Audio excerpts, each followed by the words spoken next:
As you all know, in every language we have the formal and informal language. In other words, we have the native or slang language, also known as spoken language. It comes, spontaneously when you are speaking. It is more on the casual side. It is also used in everyday conversations. And we also have the formal language, which is more professional and academic. It is used in, let's say, speeches, professional emails, academic essays. And today we'll be talking about both of them in details and how to differentiate between them. And there will be a giveaway in this video. I will tell you how to enter it throughout the video, so make sure to watch all of it. I'm Hanadi and I'm here today to show you the main 5 differences in between formal and informal English. And before we get started, don't forget to follow me on my social media platforms, Instagram and TikTok. I will leave you the links in the description box down below. I post a lot of short videos there, educational stories, so we can keep in touch together more often. And without further ado, let's get started.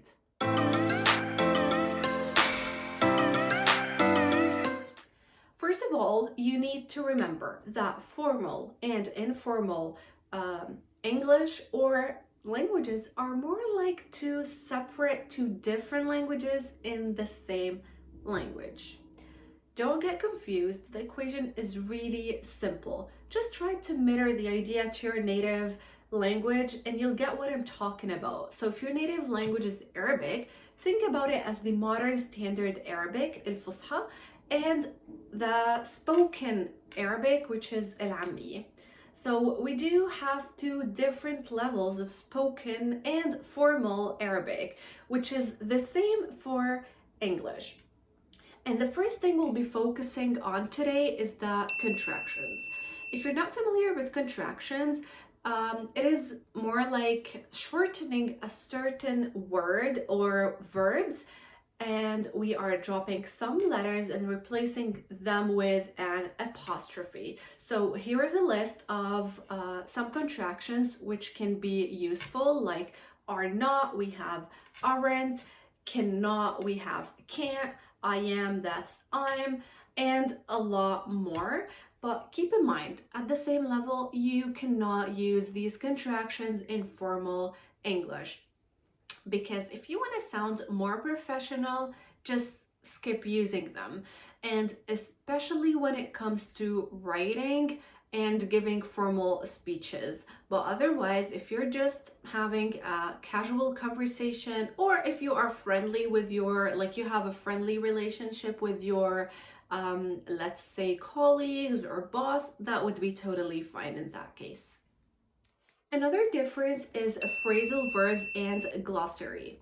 Natives tend to use phrasal verbs more often because they are actually easier, they run more smoothly than the actual word, but it is preferable to avoid such phrasal verbs when it comes to formal situations or formal English. So let's take some examples. Carry on, carry on. So a phrasal verb, just in case you don't know, is a verb plus a preposition. So carry is the verb, on is the preposition. Both together they have a different meaning. Instead of like carry, let's say to carry a box, carry on means to continue. Carry on, the phrasal verb, is more informal, while continue is formal English. The second example is pass out. To pass out is the same as saying to faint. Pass out informal, while faint is formal. Third thing, we have look after. Look after is just the same as take care of someone. And then we do have work out. Exercise is formal English. And the last one, come apart, we're talking about to separate something from another thing. But when it comes to the glossary, it tends to get somewhat sophisticated and a bit more advanced. I'm gonna give you some examples You might be shocked, but let's take them. So the first one is gargantuan. Gargantuan is the same as saying huge, while we have complacency, which means satisfaction. The last one is flabbergasting. When you say something is flabbergasting, it means it is amazing. But I know you don't hear such words a lot, especially in day-to-day conversations. That's why we call them glossary, because they are used in a specific field or in specific situations. But it is good to know that you can encounter or bump into such words, but it's totally fine, totally normal if you don't use them. I personally don't. Moving on to the third difference, which is slangs. I want you to give me your full attention in here, because slangs are so important when it comes to informal or spoken English. Slangs are expressions used in between native speakers. They do not require or need a lot of explanation, so let's take some examples. The first one is when I say it's raining cats and dogs. Like, of course it's not raining cats and dogs, but when I say this, it means that it's raining heavily, it's raining a lot. Or when I say last night's party was lit. When I say it was lit, I mean it is amazing. So just keep in mind that you should never use these expressions again at work, in professional emails, any formal situation, because they tend to be more to the informal side and you won't sound as professional as you want if you use them. So just use them in casual relations, in casual and informal situations. And let's take on top a few other words that can be used as slangs. We do have buck as $1. So $1 is $1. When I say $50, I'm saying $50. Instead of saying a police officer, I can say a cop. So police officer is the same as cop. I have seen some cops today. And then we can do the same with goodbye. Instead of saying goodbye, you can say see ya. See ya, not see you. See you is perfectly fine, but since we're talking about informal English, see ya is, again, spoken English. The list of slangs is quite endless. Unless you are a sincere movie watcher, or you have a Native American friend or a language partner where you chat with them or talk with them a lot. But if you don't, I highly recommend that you start watching series or movies in English, because you will learn a lot of them. Again, natives do use these slangs a lot. You can also take a look at my previous video, 14 slangs used in American English, where I teach you how to speak slang English. I will link it here, and I will also leave you the link in the description box. Make sure to check it out after this video. And before we continue, I have told you first about the giveaway. So this video will have a giveaway, and every video I publish here will have a giveaway as well. So to enter the giveaway and win a 45-minute class with me, all what you have to do is to watch the full video, give me a thumbs up, and drop any comment. The winners will be announced 7 days after the publishing date of this video. I will choose the winner randomly from the comments, and the winner will be announced on my Instagram stories. So make sure to follow me there to know if you are the winner.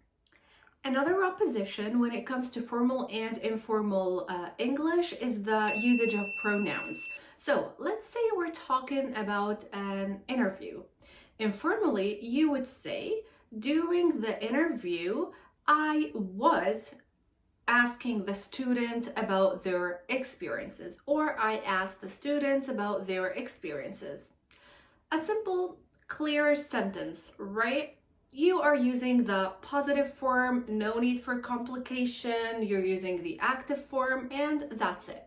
But when it comes to formal language, it's better to use the passive voice and not the active voice. So in this case, the same question would be, or the same sentence would be, during the interview, the students were asked questions. The students were asked. We don't have a subject here. We don't have a pronoun. We are using the passive voice. Let's now talk about abbreviations and acronyms. For example, if you're sending an email to your manager, you won't be using abbreviations. And by abbreviations, I am referring to words such as ASAP, as soon as possible, TYT, take your time, BTW, by the way, FYE, FYI, for your information. So we won't be using these abbreviations when it comes to formal English texting or sending emails or even essays, any kind of formal writing. The only way you can use this is in informal texting, whether it's on social media platforms, you're writing a comment, you're texting a friend. So in texting, that would be totally fine to use these abbreviations.